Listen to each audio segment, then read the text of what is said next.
பசியால் வாடிய 67 பேருக்கு நிகழ்ந்த சோகம். வடக்கு காசாவில் ஐக்கிய நாடுகளின் உணவு பாரவூர்திகளுக்காக காத்திருந்த குறைந்தது 67 பேரை இஸ்ரேலிய ராணுவம் கொன்றுள்ளதாக ஹமாஸ் நடத்தும் சுகாதார அமைச்சகம் தெரிவித்துள்ளது. அவர்கள் அனைவரும் துப்பாக்கிச் சூட்டுக்கு உள்ளாகியே கொல்லப்பட்டார்கள் என்று ஐக்கிய நாடுகளின் உலக உணவு திட்டம் தெரிவித்துள்ளது.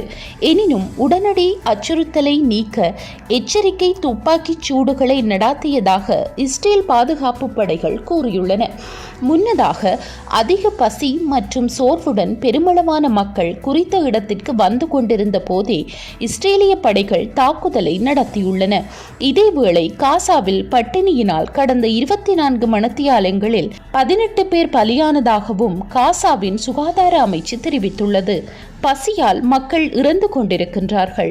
மக்கள் தண்ணீர் மற்றும் உப்பை மட்டுமே சாப்பிட்டு உயிர் வாழ்கிறார்கள் என்றும் அந்த அமைச்சு குறிப்பிட்டுள்ளது.